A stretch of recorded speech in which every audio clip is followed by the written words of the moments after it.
bonjour à tous. Merci aux autorités qui nous accueillent, bien évidemment. Madame Rivel, Monsieur Morlon.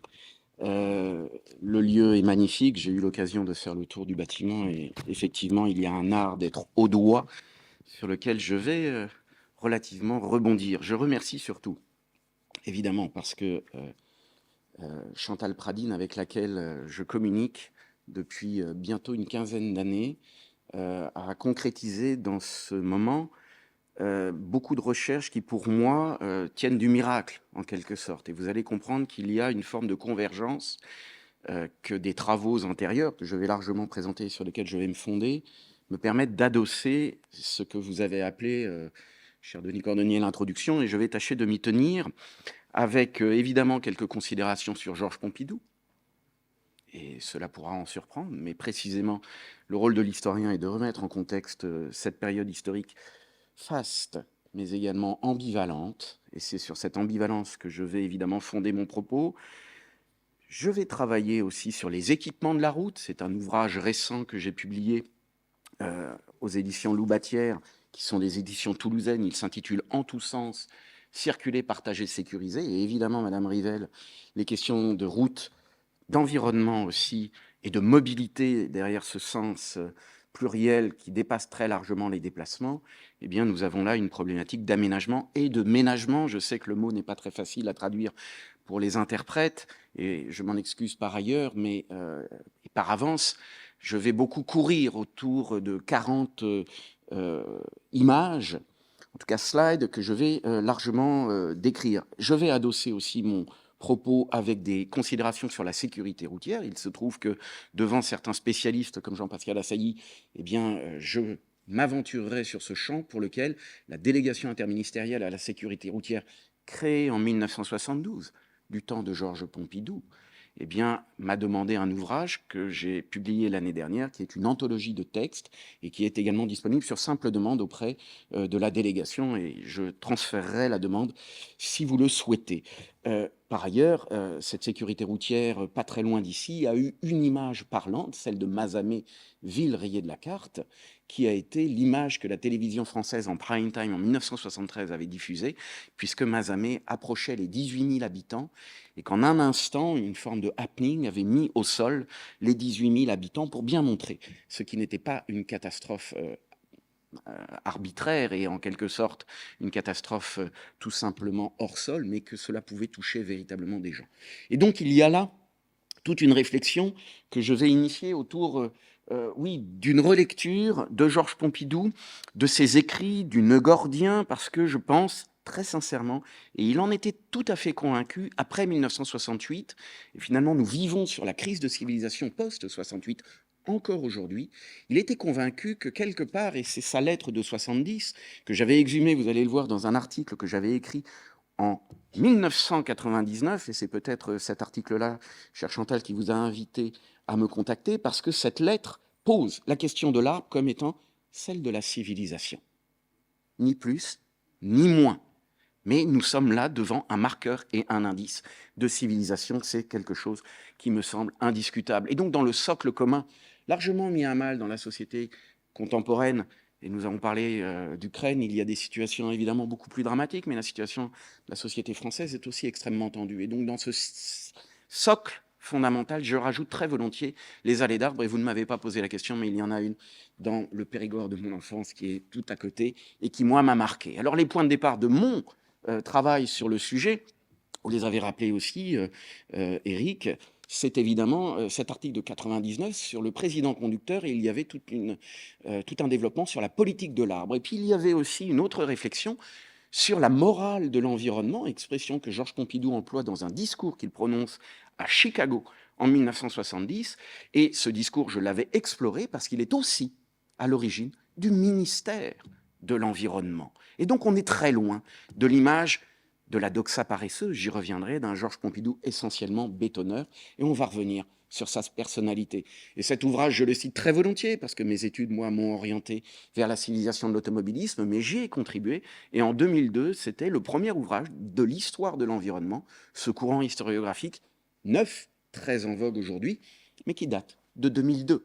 Donc j'ai vieilli avec lui, j'ai pris d'autres chemins, mais je me suis beaucoup intéressé à la personnalité de Georges Pompidou, qui est une actualité, puisque cette année, on va en commémorer, et c'est aux célébrations nationales dont l'Institut de France a la gestion, eh bien c'est le cinquantenaire de son décès. Donc il y aura au mois d'avril beaucoup de publications, il y en aura une qui est un dictionnaire Pompidou, auquel j'ai contribué avec une analyse du bonheur sous Pompidou. J'avais dirigé, co-dirigé ce colloque dont une couverture n'a pas été retenue. C'était la couverture là où il est assis avec Claude sur le pare-choc de sa 4L à Cajar, dans le Lot.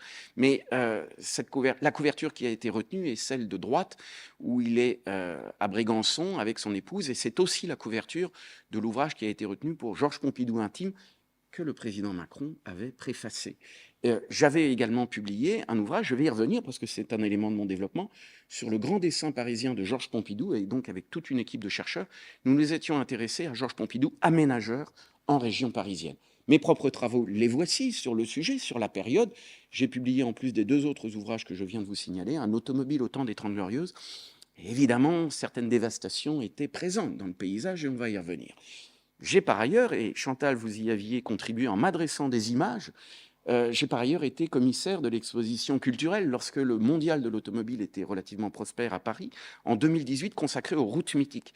Et dans les routes mythiques, j'ai parlé des allées d'arbres. J'ai parlé des allées d'arbres dans cette fête de la route que j'avais tâché d'organiser dans un hall, le hall 5, mondial de l'automobile, et ces routes mythiques ont été visitées par 500 000 visiteurs. Et donc l'idée avait été de ne pas exposer simplement des voitures comme on le fait toujours au mondial de l'auto, évidemment, mais d'exposer la sécurité routière qui était présente et d'exposer via le musée de Vatan, le musée des ponts et chaussées, sur lequel je vais revenir dans un instant, également quelques allées et routes belles, avec la beauté en arrière-fond. Et moi, j'avais en tête cette image historique d'une exposition qui n'a jamais eu lieu, qui aurait dû avoir lieu au Grand Palais à Paris, qui était l'exposition dédiée à la fête de la route. Et comme vous le voyez, il y avait un caractère très bucolique. On est en 1937, au moment de l'exposition internationale. Ce projet n'a jamais eu lieu, mais ce projet montrait une France très front-pop, une France des congés payés, une France également des premières colonies de vacances, une France ouverte sur la protection de la nature, et il y a des arbres, vous pouvez le voir, et il y a aussi, et c'est dans mon livre sur En tous sens, des équipements de la route, et des équipements de la route qui sont naissants à l'époque, il y a des passages cloutés authentiquement, enfin bref, il y avait toute une dimension de beauté que ces allées d'arbres, et cette image était au mondial en 2018. Et évidemment, comme vous pouvez le voir, on peut se passer de voiture, et j'avais proposé aux organisateurs de ne pas mettre forcément de voiture, mais on en avait mis quand même, évidemment. Donc, partant de là, le musée de Vatan avait été mobilisé. Au musée de Vatan, il y a une exposition intitulée Panorama, que Michel Labrousse avait organisée, et il rappelait que l'arbre était un signal naturel, et que les arbres durs, bois durs, plantés le long des routes de France par la monarchie au XVIIe siècle, l'avaient été aussi avec une signification parfois dédiée aux arbres. Et il rappelle sur cette page que le choix des essences permettait de donner des indications, que le peuplier indiquait la présence d'eau, que le tilleul marquait les hameaux et que le marronnier signalait les châteaux. Bref, il y a un sens et l'arbre est finalement un signal naturel. Cette image, et on va y revenir sur les dévastations, c'est celle élue par la France moche, en tout cas par l'Association Paysage de France qui récemment a choisi Carnac et les alignements de, voilà, on ne va pas les baptiser, mais à côté des alignements de menhirs, eh bien vous avez cette dévastation évidemment, là le paysage n'est évidemment pas ménagé. C'est un prix officiel qui chaque année, évidemment, ne fait pas honneur à la ville qui le reçoit. Ouest France s'était fait l'écho naturellement et on n'est pas très flatté de recevoir cela. Vous m'avez parlé de la tension actuelle, je ne l'ignore pas. C'est-à-dire que la déroute des routes, les bâtons dans les routes, aussi l'intimidation routière. Il a été question, Éric, de la pollution atmosphérique. Tout ceci est présent dans le débat routier. Et évidemment, pourquoi ne pas parler de la 69, de la voie libre, des associations. Je vous ai entendu me dire qu'il y aurait peut-être des représentants. C'est un enjeu considérable, évidemment, aujourd'hui dans votre région. C'est pour cela que il y a peu de temps, avec d'ailleurs une personne dans la salle, à Cerisy-la-Salle, Éric Alonso, que nous avions convié à nous présenter ces travaux qu'il présentera mardi, je crois, ou cet après-midi, voilà, eh bien nous avions cherché pendant une semaine à comprendre la route. Qu'est-ce qu'elle nous dit en termes d'imaginaire, de sens et d'innovation? Qu'est-ce qu'elle a encore à nous dire? Et l'empreinte digitale ici montre bien l'humanisme que j'y porte naturellement comme connotation. Par ailleurs, j'adosse ma réflexion à tout un réseau international qui s'appelle Preserving the Historic Road, avec Dan Marriott, qui est venu participer et que j'avais mis en contact avec Chantal. Et bien, Dan Marriott a organisé tout un cycle de conférences aux États-Unis d'Amérique pour essayer bien, de rendre esthétique cette route. Alors, que se passe-t-il? Et là, maintenant, un propos peut-être plus d'historien autour de la civilisation routière. Il y a quelques arbres, ce ne sont pas encore des arbres plantés sur le tableau de Vernet, mais c'est évidemment toute une civilisation qui prend la route avec la croissance économique, industrielle que le 19e siècle va nourrir, avec John Loudon Macadam, avec Alexis de Tocqueville qui nous explique cela.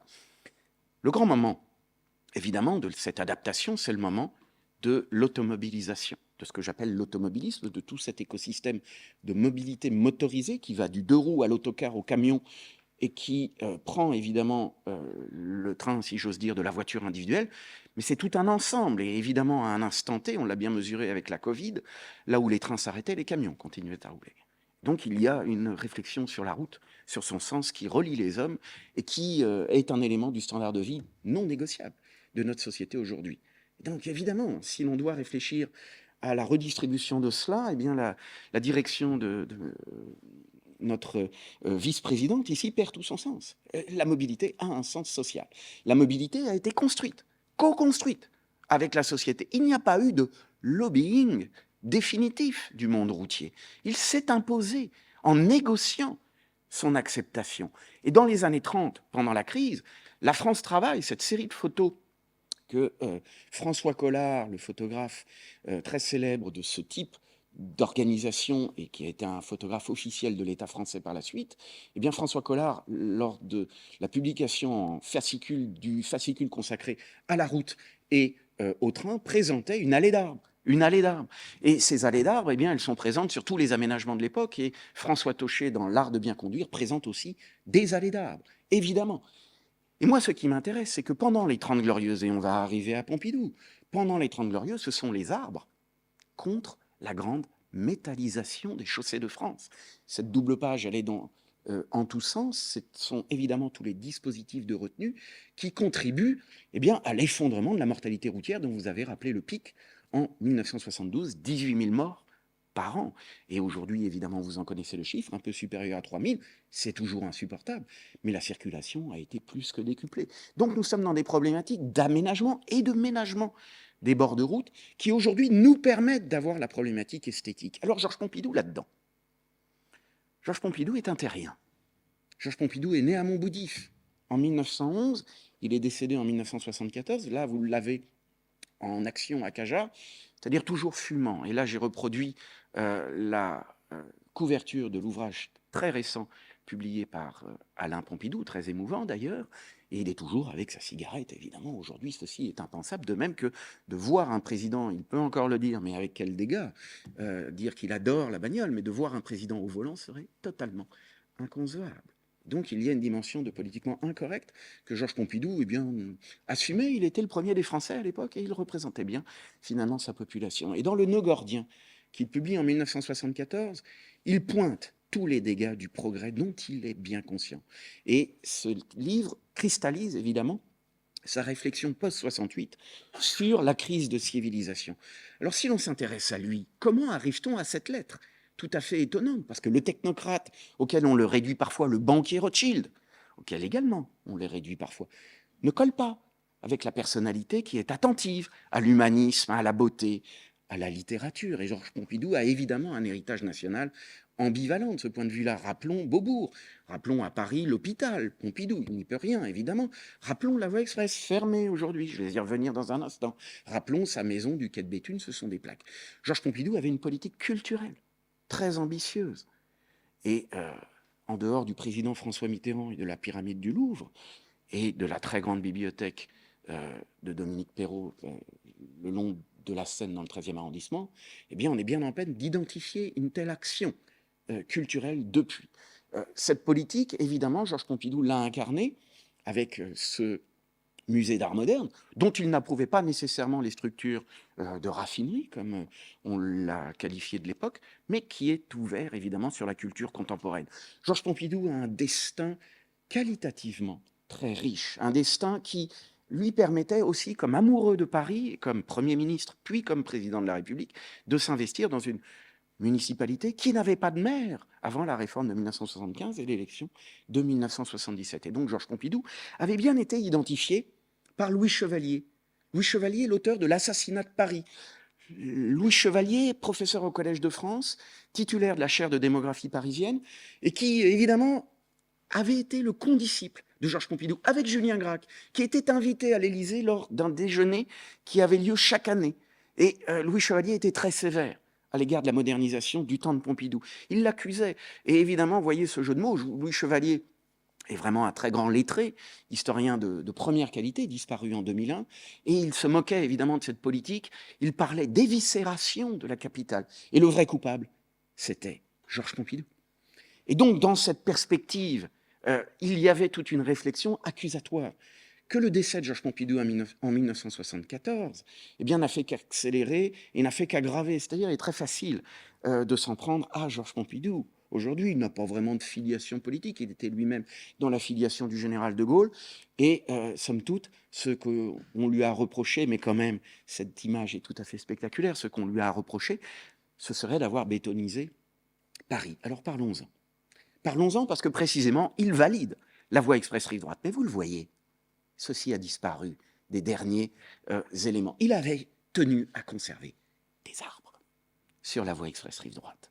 Donc ceux-ci ont disparu très rapidement. Les services de la voirie de la ville ont été alertés sur le caractère accidentogène possible de ces lieux au centre de Paris. Mais il avait été attentif à une forme d'aménagement du paysage. Alors par ailleurs, il y a évidemment tout soi-disant les excès de la modernité, mais il y a des arbres. Et le front de Seine à Beaugrenelle n'a pas été réalisé conformément au plan des architectes, parce qu'initialement, il devait y avoir une jonction verticale sur la dalle. Pardon ? On voit... Ah bah oui, je le pointe ici. Pardon. Pour moi, je le voyais très bien. Hein. Non, toujours est-il que, vous voyez, il y a des arbres, naturellement, mais dans l'idée première, il y avait une couverture jusqu'à la Seine. Et je reviens. Il y avait une couverture jusqu'à la Seine qui est aujourd'hui réalisée dans le parc Javel en Estrie-Touraine, donc juste à proximité de l'hôpital Georges Pompidou, qui est le seul parc à Paris à avoir un débouché de plein pied sur la Seine. Mais ceci devait être le cas le long, voilà, le long de la Seine. Pour, évidemment, me tenir au délai, j'ai bien compris, 3 minutes, c'est très confortable. Pour me tenir au délai, je rappelle le projet, le grand projet modernisateur dans la région parisienne, assumé par le général de Gaulle, qui est ici. Et Georges Pompidou ne fait finalement qu'emprunter ses pas de ce point de vue-là, mais avec un goût particulier pour la capitale. Il développe en même temps que la voirie, les grands réseaux robustes, capacitaires de transport public. Le RER qu'il inaugure. Donc dire que Georges Pompidou est un zélateur irresponsable de la voiture est archaïque comme lecture du président et de son mandat. C'est faux. Historiquement, c'est juste faux. Évidemment, il y a eu des excès de la modernité.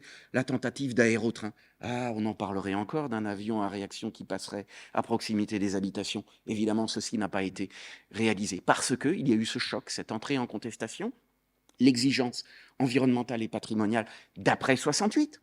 Et donc Pompidou, ceci, il le vit. Il le comprend et il réfléchit. Il réfléchit aux aménagements finaux auxquels il pense de la voie express rive gauche qui aurait pu passer devant l'Institut, qui aurait été couverte dans le projet initial. Et pour ceux qui connaissent évidemment cet endroit si sympathique de l'espace parisien, on sait aujourd'hui que la voie express rive gauche n'a pas été réalisée, certes, mais que la jonction avec la Seine, une jonction piétonne, n'a pas non plus été réalisée. Et malgré la politique très anti-voiture de la ville de Paris, celle-ci n'est toujours pas réalisée à cet endroit. Donc il y a là aussi une réflexion à avoir. Georges Pompidou, la caricature, la voilà, le bétonneur. Là, c'est Lausanne puissance 1000, évidemment. Des caricatures parfois très méchantes d'un homme malade, d'un homme sous cortisone à la fin de son existence. Évidemment, le roule pour vous avec la cigarette, j'en ai déjà parlé. Évidemment, il y avait une volonté pour lui d'être un jour ce président de la République. On a beaucoup joué sur ses sourcils.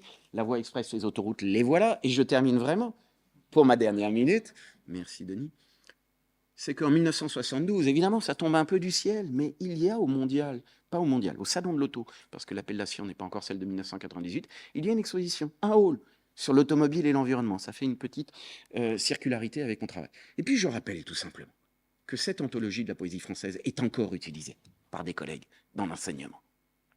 Georges Pompidou a été président conscient. Alors pour conclure et poursuivre, et puis évidemment laisser tous les travaux qui vont être passionnants de ce colloque s'emboîter désormais, je rappelle l'intérêt pour l'homme, son actualité, 2024, vous y prêterez attention, la nature de la transcendance, de l'ancrage qu'il a toujours souhaité, et donc on ne peut pas le réduire. Et c'est évidemment une problématique aujourd'hui à développer la complexité et cette modernité, et c'est pas forcément en même temps. J'ai bien entendu toutes ces réserves, mais elles existent et elles sont inévitables dès que l'on s'engage dans l'action publique et on en est bien conscient. Et donc au final, c'est une lecture plus complexe que celle que la doxa paresseuse du président de la République parfois nous est imposée. Et donc je remercie encore Chantal Pradine de m'avoir donné l'opportunité de faire fusionner beaucoup de recherches, comme vous pouvez le constater. Merci à vous.